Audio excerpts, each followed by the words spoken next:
I'm just going to open up by welcoming our distinguished panel. Hey, Tiffany, are you on? I think I can record it. Hold on. Record. All right. Oh, it's recording.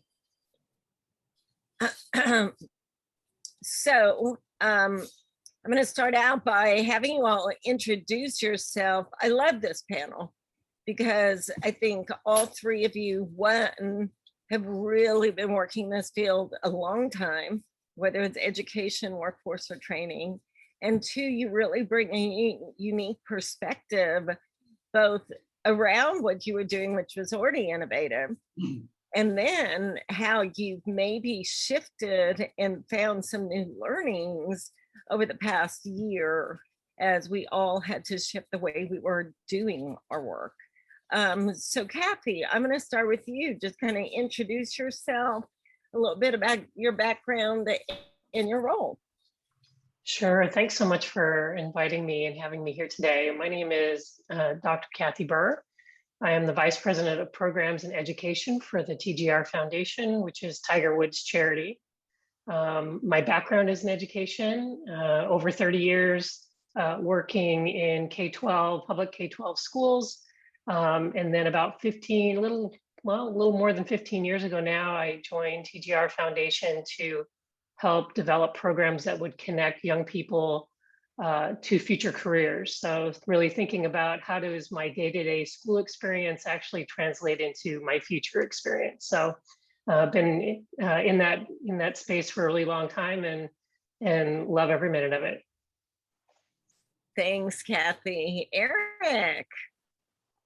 So thanks, Shumay. I'm Eric Bing, and I'm the Chancellor and CEO of the College of Healthcare Professions. I have a background that is a lot in workforce training, education, and the human capital side of healthcare, done quite a bit of international work too in Asia and in East Africa.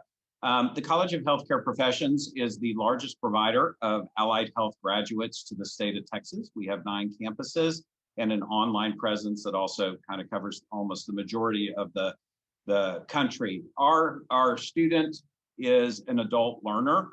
When you look at who we are serving, 70% of our students are 22 or older, half are 26 or older, 48% are parents, 85% come from the bottom 60th percentile, 39% are first-gen students, 36% have a little bit of college experience. We're 53% Hispanic, 22% African-American, and about 15% Caucasian.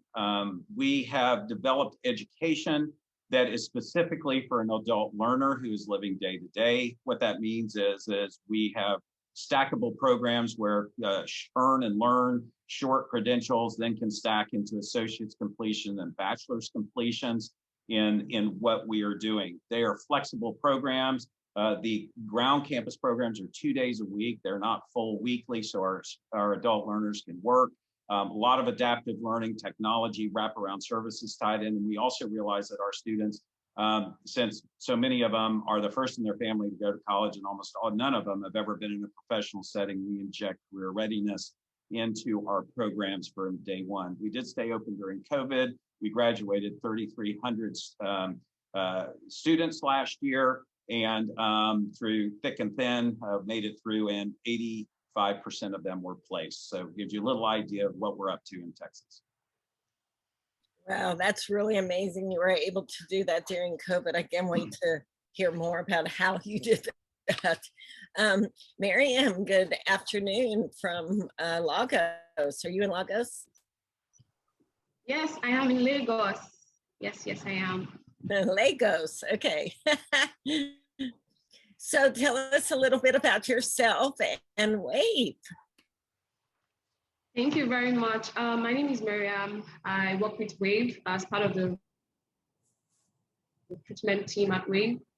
So WAVE has the vision of, being a part of a world where every young African has the skills and opportunities to become what they imagine. And we do this by training young people on soft skills that employers are really looking for: communication, taking initiative, systems thinking, all of these skills. Our training is in class. or used to be in class, but there's been some changes because of COVID. And after the training, they are positioned with employer partners for a brief internship, after which the recruiting team then matches them with employer partners. So my job really is to communicate with businesses in Lagos. So far, so good. This year alone, we've gotten about over 100 vacancies already that we've sort of matched young people to. And yes, so Wave is a social impact business that enterprise that's trying to, connect underserved, unemployed youths from the ages of 18 to 35 to work in Lagos. We've expanded from Lagos to Abeokuta and other states in Nigeria, and we are also trying to expand to other West African countries. So that's Wave in a nutshell. That's awesome. And I know your associate Ruth David is on too. So welcome, Ruth. We're glad you're here with us. So the first thing I thought would be really interesting is to understand how you shifted from where you were before COVID to where you are now.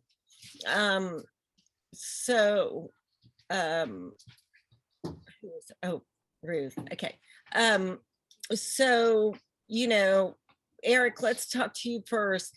Obviously, healthcare had to keep going, right? I mean, that was a crisis in itself. What was your model before COVID, and how did you really shift to get those? How many students did you say? 3,300? 3,300 plus graduated. Wow. We have about 5,500 enrolled at any one time. I mean, it's kind of growing, but that size. What happened, like in rearview mirror a year ago? What's changed? So, well, we were not expecting a pandemic. I'll be honest, we didn't have that one in our strategic plan for last year. So we all got the surprise there. The good news for us is really kind of twofold. We really have two customers, our adult learners and then our employers. And we have about 1,500 employers that are deep partners because they're doing clinicals, practicums, externships, all this type of work. And if you look at us, like the last 5 years, we've placed students, graduates at over 5,000 employers. So we've got that ecosystem and being in healthcare. And these are surge techs and radiology techs and sonographers and medical assistants and cardiovascular and all these different, all the techs and what we're doing. So, but because we are dealing with adult learners and we already had our students doing flipped classroom 2 days a week. Now they were coming in 2 days a week, and we do have a fully online programs too. But the reality is we already had their curriculums on, almost all of our students were on Canvas, the LMS that we use. And so it was a lot in their books and everything. And so it was pretty easy when we had to do the immediate switch. We literally trained on a Thursday, Friday, and flipped everybody online on Monday and Tuesday. And we did not skip a beat anywhere in that. Now, we were heavily using Zoom in the classrooms as we transitioned that flipped classroom time in what we were doing. We had to pivot heavily with our employers because there's practicums and all of this work. A lot of people got backed up there, but because of our employer base, we were able to broaden. We were essential services.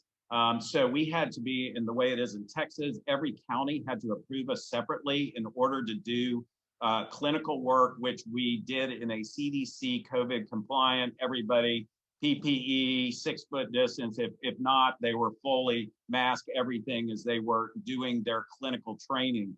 And then we've slowly kind of feathered people back in. But because we already had the technologies in place, also we use soft phones, so our employees enrollment was able to go FA. Everybody just took their computers home and worked from home. Was it complicated? Absolutely. But I have an extraordinary team, incredibly lucky. And because of the combination of technology and the fact that we were already doing flipped classroom with Canvas and great employer partners, because they were needing more and more graduates than ever. So we really could not have it shut down. And so we were able to continue. Lots of churn in it, but that's kind of the story. So Eric, were there any new positions that the hospitals needed, like that you trained rapidly for around COVID? The interesting thing is the position is really not a new position, but it's one that kind of broadened the role, is the medical assistant.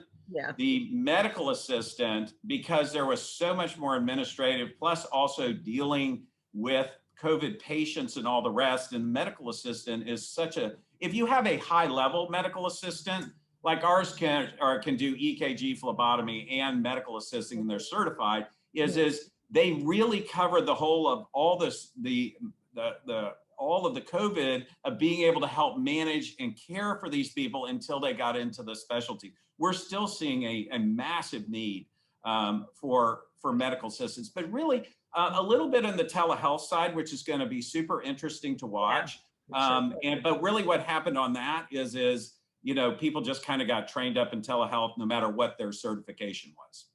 Wow. That's just awesome. What a great opportunity for young people to be connected to CHCP during this time. So thanks, Eric. Kathy, I mean, you've been working, I think your model was face-to-face teacher development, professional development. So with teachers around STEM and, you know, interactive engagement. So tell us what you've been up to. Oh gosh, it's been just a whirlwind of activities. I should back up and say that, you know, our mission at TGR Foundation is to help young people pursue their passions through education. So we do that in 4 ways. We have student-facing programs through the TGR Learning Lab, where we work with kids in grades 5 through 12. We have a scholarship program, the Earlwood Scholar Program, that supports students from marginalized communities kind of find their path into and through college and into the workforce. And then along the way, we felt like it was really important to try to upskill our educator workforce in schools around the country and around the world. So we have a professional learning program that works with teachers to integrate inquiry into their practice as a regular part of their pedagogy. And along with that, we created a digital learning platform, TGR EDU Explore, where teachers could go on and get access to lesson plans and activities and you know, all kinds of different simulations and modules that kids could use or they could use with their students. So when March hit last year, we went all, we all started working from home.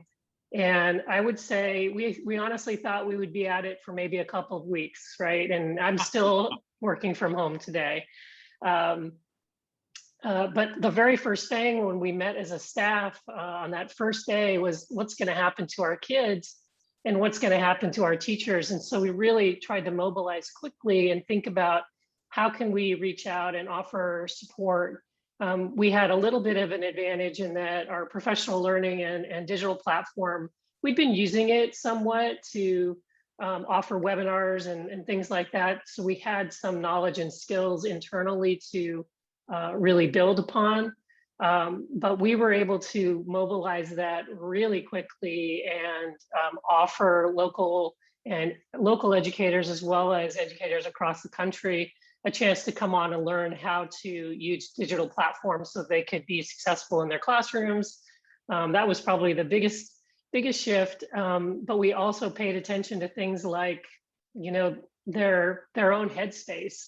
And we offered Mindful Mondays where educators could come on and do some mindfulness activities as a group, kind of settle in. And then we did Create Cafes on Friday where they could come in and they could just kind of download, how'd the week go? You know, what struggles did you have? And how can we help problem solve and help you feel more confident going into the following week? So we did those things just really kind of out of necessity to try to do some initial kind of triage for our educator audience.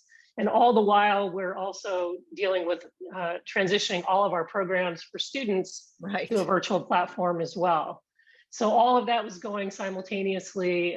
We did some internal training for all of our staff so they could get comfortable with using a digital platform like this and really get them thinking about, okay, we're going to be at this a lot longer than we thought. Let's really work on it. And out of that came a whole host of new activities and online training and digital resources that we could offer not only to educators and students directly, but also to their families. So, and we can talk about that over the course of this morning. So Great.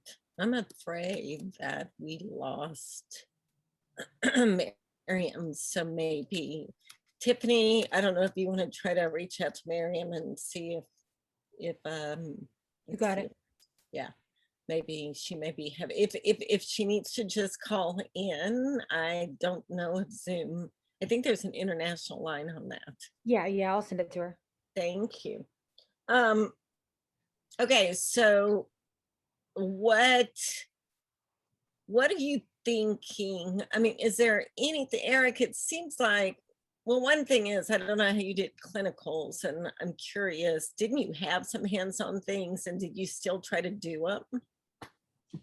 So it was a combination of, I mean, one is if you're going to learn how to draw blood or scan somebody or those things, you're going to have to do it. So once we were approved by the counties, that is the one thing that we were using our campuses for, but in a very different mode of CDC kind of COVID compliant, you know, mask, the gown, all the things, depending on what they were doing and working on. The other thing, though, is we picked up more simulation. We had a tremendous amount of GoPros being used for Zoom simulations, live simulations where people could interact. And then, you know, students with their phone were back doing the same, having somebody hold their phones and showing them doing the, you know, the procedures and other things back. And so it was kind of a whole mix of pieces. Then the other piece is we obviously, there are certain things that have to happen in the hospitals, clinics, or, you know, all the clinical settings. So those we, again, in our mix of employers, we really tried to keep absolutely everybody moving. But people did get stopped. But the other is we moved people around because some facilities were open, others weren't. There was a surge happening, let's say in the Dallas-Fort Worth area, but San Antonio was doing fine. So it was just a lot of mix, but a kind of a combination of simulation, really COVID, CDC compliant use of it, and then also things like GoPros and all the other little pieces, and a lot of gamification too. That is just awesome. Ruth, I know you weren't planning on speaking, so I put both you, Ruth, and Wade for Recruitments up as panelists. Ruth, can you, do you or Miriam want to talk about, oh, it is Miriam. Miriam, can you hear me? Hi, you're back. Okay, so Miriam, we were talking about what changed. So I know, you know, Innovate Educate has been honored to work with WAVE now for 3 years, assessing young people across, you know, Nigeria. And I think at one point you were working with 6,500 companies, you know, so why don't you kind of tell us how you had to shift, Miriam, when COVID hit the, you know, the pandemic? Thank you very much. So before the COVID pandemic, we were already sort of learning. We had a blended learning module where some candidates were learning in class and others were learning virtually. But it wasn't until last year at the peak of the pandemic that we really went all out virtually. And the team had to relearn a few skills. We had to do like Zoom training for facilitators. We had to restructure our training. Right now we have a Zoom module, we have a WhatsApp module, because we had to really understand the people that we cater to, our beneficiaries, low income, no data. And so we're really thinking around how do we still use technology to deliver our training. So even with the pandemic, we're able to train 400 people last year. And we're currently still learning, and I believe that the virtual academy is here to stay. In terms of recruitment, we found that a lot of businesses now require candidates to have specialized skills. For example, phone etiquette, graphic designing, the use of Canva, the use of digital marketing is now like very prominent in Nigeria. And so in-house at the academy or at WAVE, we had to do master classes to sort of retrain our candidates. For example, a lot of people were laid off work last year. So another thing we did to sort of encourage employers in Nigeria was to offer pro bono virtual assistant hiring, just so that employers are beginning to think of remote working. A lot of the work we did at WAVE was remote last year. In terms of even attracting the young people, so before the pandemic, we were doing a lot of town storming meaning that we went to communities to go and recruit young people who were motivated, who showed desperation for work. And so last year we had to do a lot of digital marketing. So we were online, we created online applications. In terms of our assessment, so we used CourseScore for admission, and we also use CourseScore for recruitment. And so one of the things that really worked because of the short time that CourseScore gives to us. So before now, our time used to take up to about an hour. Right now, we've been able to streamline to about 40 minutes. So those are the different things that have changed because of the pandemic. So some other things would be, yes, we have different partners now. We are now focused on some entrepreneurial trainings. We even launched our recruitment portal this year because now we want to encourage employers from all over Nigeria to be able to find staff using technology. So those are the different things that we've been able to incorporate due to the learnings from the pandemic. I don't know if Ruth has any additions. Do you have? No, I don't. Yeah, so Miriam, Except, of course, for okay. the Is that someone else? Sorry. So Miriam, so you've been using the CourseScore assessment, which I'm very proud of because we built it and we love it. But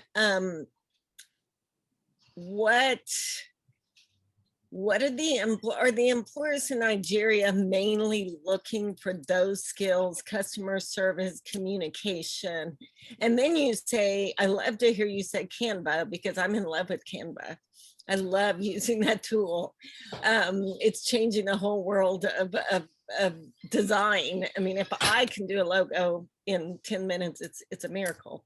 So you're doing those employability skills and you're starting to build out some of those other technical skills because of what the market's wanting?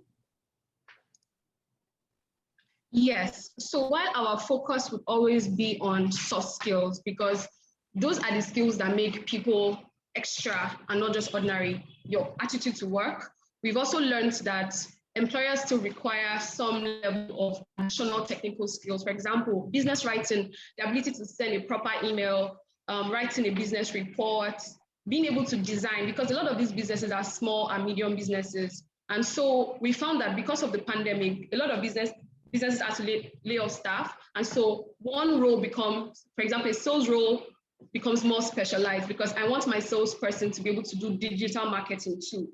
So one of the things we tried to incorporate was master classes where you learn all of these skills and then you can go and practice in the workplace. That's awesome. So now we're looking ahead.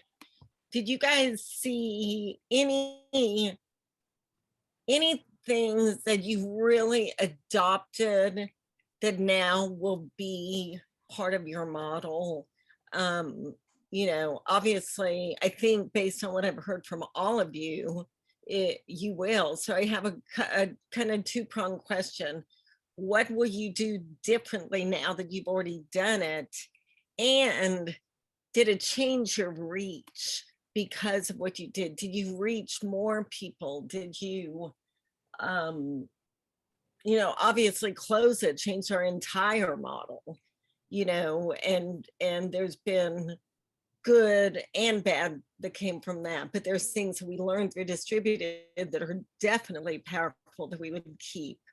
But nothing replaces face-to-face, right? So that's my example. Kathy, what about you? Kind of what you you know, gained from this, what you'll continue, and did it create a new reach? Oh my goodness, it's so crazy. Yes, and our reach has changed significantly. And I would say that, you know, we probably had plans to do more in the digital space prior to the pandemic. And I guess it was good that we had a plan, a little bit of a plan, but it went all kinds of crazy spaces. Our reach for our professional learning, we were already doing a little bit of work internationally. But that work has expanded, you know, tenfold. I think we had 250 educators we saw the prior year, and then during 2020, we saw 1,600 educators from 30 countries, and they received over 6,000 hours of professional learning time. That was crazy. The student-facing work as well. We do have satellite campuses and other locations across the country. And I did put our website in chat too, just for folks if they're curious about our work, and I'll add a couple other things before I go today. But that work also has allowed us to serve students from all over the country and all over the world. When we had students log on for our academic support, where we help them with homework and things, after school, we had 2 students from South Africa sign on for that. And we do offer, you know, programs for East Coast and West Coast kids. We've had it stage it for different time zones and so on. And that's worked out really well. And I think a lot of this will definitely stick around. I think we realized, you know, the opportunity for us to reach so much further as a result of leveraging technology. And I personally feel like our team does a really good job with it. It is different, and I think that's okay. I think it's a kind of a sign of the times, and the challenge really is, how do you create really interactive and engaging activities for young people where they're going to want to come. And when we went into COVID, and, you know, we thought, oh, we're not going to have anybody in our programs, and we ended, you know, we've come out of 2020 serving over 6,000 kids. It's crazy. It is. So will you, because you reached more, or you're going to continue that? Yeah, we're working on a plan now to think through how we're going to offer both our programs for students and for teachers virtually. We'll continue to do online trainings. We also leveraged YouTube. We created a lot of teacher videos and family videos and activities that they can go online and learn, how do I do XYZ, experiments that you can do at home, all kinds of really creative things. We've done teaching tidbits to STEM Unplugged. This now is kind of a standard series that you're going to see from our team, and in college tidbits also. So lots of new activities that'll stick around. Okay, so Eric, what about you? I mean, you probably started training a lot more than any of the four-year universities that were shut down for the 2 years. So what about you? So lots of pieces. One is just huge shout out, Kathy, to all the work you did on helping to train faculty, because that's the power of that through this crisis was just massive.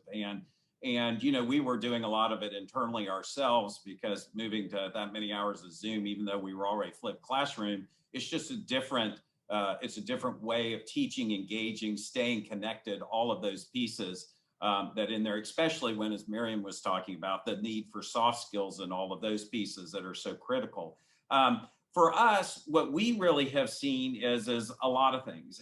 One is we have continued to hone creating as much flexibility for our adult learner using probably more simulation than we had, also dual modalities where they can either be at home or in the classroom if needed to keep folks in because of all the complications of life that happen.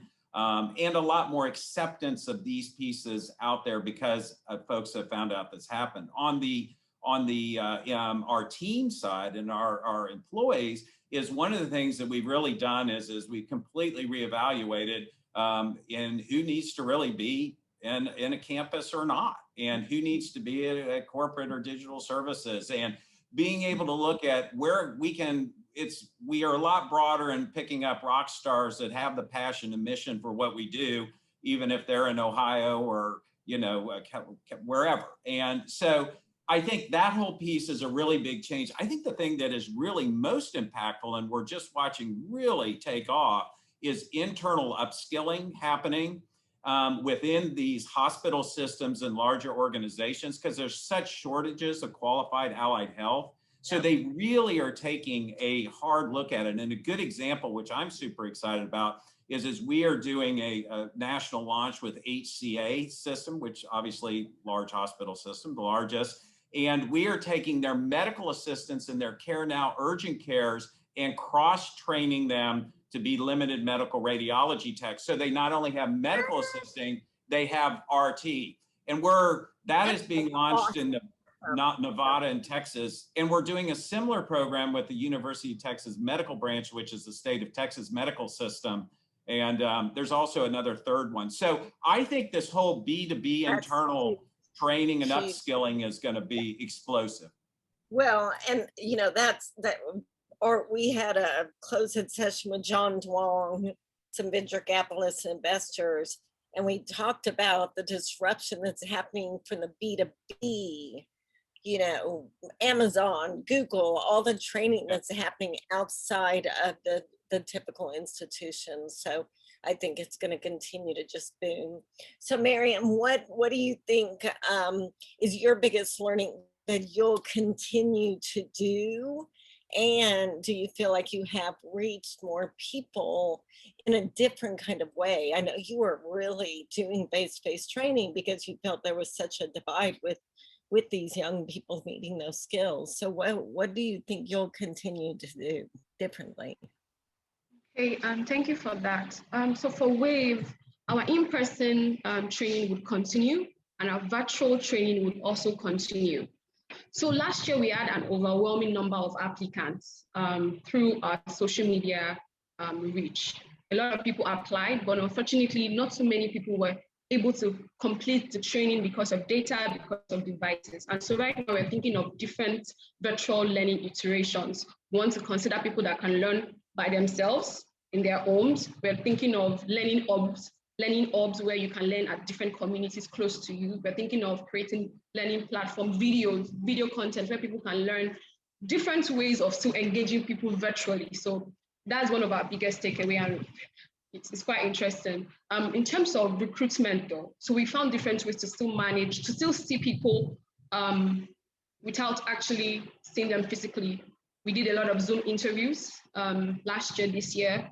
We become creative with video. So for example, if I wanted to hire a waiter, I would say, send me a quick video of yourself. Let me see what you look like before I actually meet with you. So all of these different creative things that we can do to sort of still find people work, still train them, still engage them. And of course, on the job coaching. Right now, if you have an interview, we have a career support team that can coach you so you can be successful during the interviews. We're also diversifying because we found that 30% of the people that go through the WAVE program are entrepreneurs, especially now that some of the work, the way the world of work works has changed. So we're trying to also create modules around how to encourage entrepreneurs that will still end up becoming employers of labors themselves. So those are the various things that we're taking away in terms of learnings. That's really awesome. So we have a question from Louise Yaki to the panelists. What role do you feel mentoring plays for the students in each of your organizations? Advocacy of student success. I run a mentoring and tutoring program, finding to be successfully can be done virtually. You know, we're working with young adults in Santa Fe County, and I feel that, and they are high-risk youth, and I just can't even imagine, you know, just teaching this course and letting them go, because it takes mentoring. I totally agree, and furthered coaching.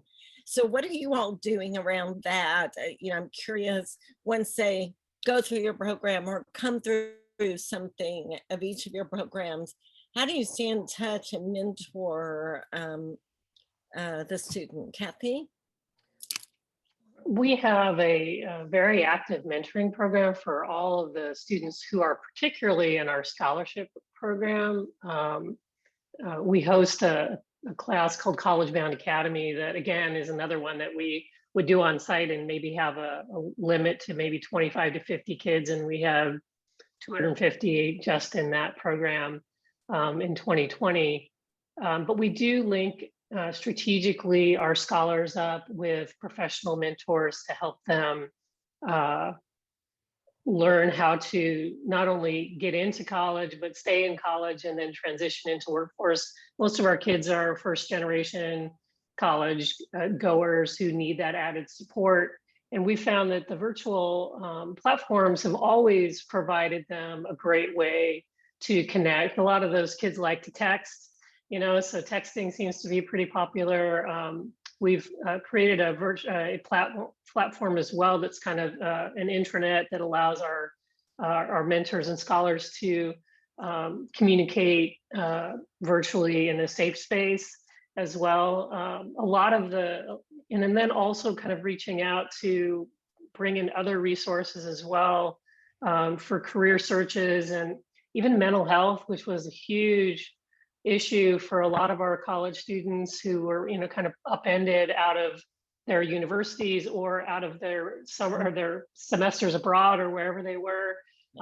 That was really tough. And so creating that place where folks can talk and get support is really important. So glad to see that we've got folks that do that work for mentoring. It's definitely needed across the board for all of us. Yeah, true. Eric, what about you guys? Do you have a powerful mentoring system? So we're kind of a hybrid model in how we mentor, because again, for us, one of the things that we realize as our adult learners that are coming to us, they don't have any concept of really being in professional settings. It's like a whole new language. Right. Expect them to know. It's like dumping somebody in China and expecting them to speak Chinese and work in a Chinese business. And so for us, we really look at it holistically. One is we have a really cool student ambassador program where we have ambassadors. You know, everybody's in scrubs in our colleges, and ambassadors have red ones, so everybody knows who they are. And they're from all different programs, day, evening, and such. And so there's this whole connection of students being able to feel comfortable to go to them to interact. And then the other piece is we are not a group of colleges where we have like a student services group. Everybody is student services in our colleges. So all our faculty, all of the people in career services, everybody has an engagement level. And that way we are building that comfort level and getting rid of these fears that really hold people back more than anything. It's not intellect or wanting to do it. It's life and fears and past failures. And the third piece of it is our programs, almost all of them have externships. And so they've got clinical externships. And in these externships, they get to, you know, without pay, it's part of their program. Even if they're short 9-month cert programs, they are working within a true world setting. They're in a hospital, a clinic, an urgent care, an imaging center. And in that stage, they get all that extra piece of mentoring before they actually become paid employees. You know, about 40% of them are hired right out of externship. But so it's kind of this whole wraparound holistic piece that goes into it. Well, I lost your last words, but I read your lips. No, that's awesome. So, and most of these people, the training's provided through WIOA funding, or, I mean, how do they pay for the school? Eric? Are you asking me? Yeah, yeah. So our students are a combination of Pell, it's Title Okay. IV. Got it, And got it. if Got it's, but we also have programs like the Ascension system where they are paying students to become surge techs, and it's done, Got it. you know, Okay. fully through their employer pay. So, Okay. and there's scholarships and other pieces. Okay, good. Miriam, what about mentoring for your youth employment? Try to do is peer mentorship. So sometimes we identify rock stars in different organizations, and then we're able to pair them together with another young person who's just newly coming from the academy and is about to enter a workplace. For example, we have this very strong candidate at a particular restaurant that usually hires from Wave. And so one of the ways we encourage new people that go into that organization, say that person is a rock star, it can sort of mentor you. That's one way. Another way that we sort of do mentorship at Wave is through our trainers and the career support team. So we have quarterly masterclasses. So not only are we mentoring you, we're also identifying gaps. For example, we've been in existence since 2013, over 7 years now. And so we have people that have grown from being just entry level and are now supervisors. So what do you do at this point where you are now a leader? So we also do master classes that sort of strengthens and equip them in their new roles. So those are the different things that we do. And then we usually go to different locations to ask for testimonials. We want you to talk about your achievements so that once, you know, sometimes you could be on the job and you don't know how far you've grown. So we have like this testimonial videos that we go to your office, you talk to us about your achievements, and then we also use that to impact other people. So if you go to our Instagram page, Wave Academies on Instagram, you would see some of the impact stories across different locations. Yes, across different industries. That's a big thing that we do at Wave. So yeah. That's awesome. Thank you. Does anybody have any other questions for the panelists? I see some comments. Thank you, Kevin. That's pretty awesome. And Jan, I always say it wrong because he's from Canada. I mean, all three of these programs are incredible. And, you know, I just am so grateful that you all shared time with us to talk about it and to really share the successes you've had. I think we all have, you know, as my first slide said, shift has happened. And, you know, I think those that were ready for this virtual world, like each of you, it's just, you know, a matter of, okay, now you move ahead and continue to try to focus on those that are still left behind. But all three of your programs are just powerful. Closing comments, Kathy. Again, you know, thank you so much. It was such a privilege to be on this panel with Eric and Miriam. Really nice to meet and hear about that great work. I would say, and I just want to give a quick shout out to you and everybody at Close It.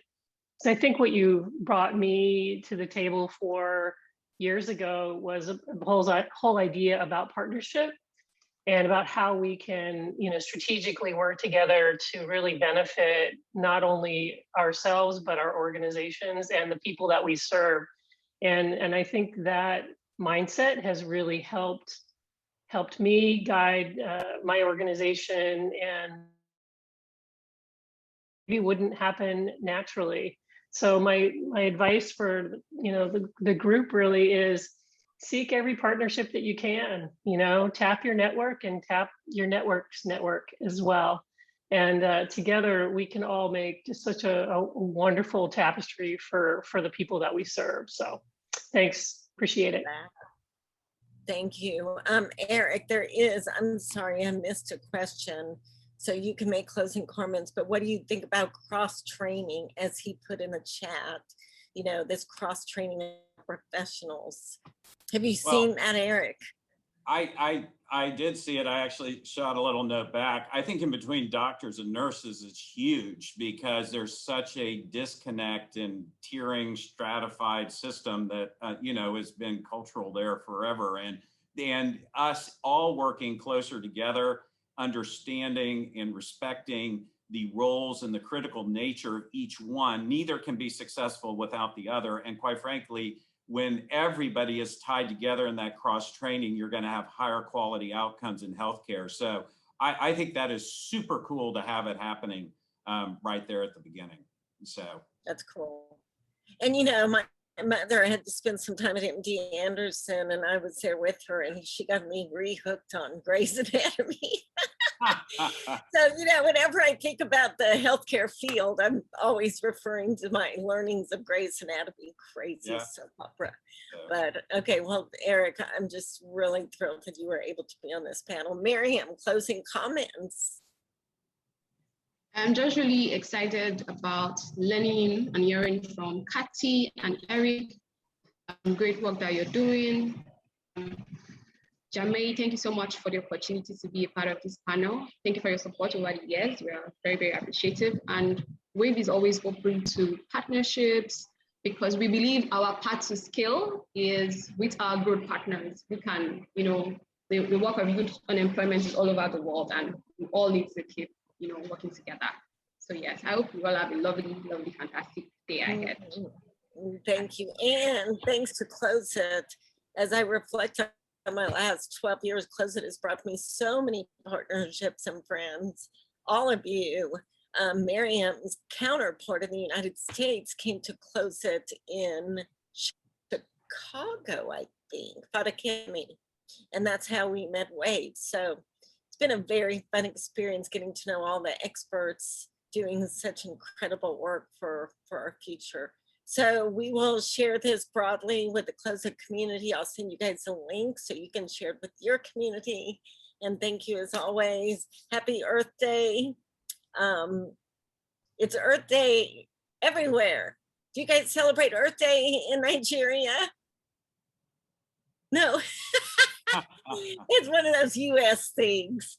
So anyway, but you guys have a great one, and thank you so much. So thanks, everybody. Okay, bye.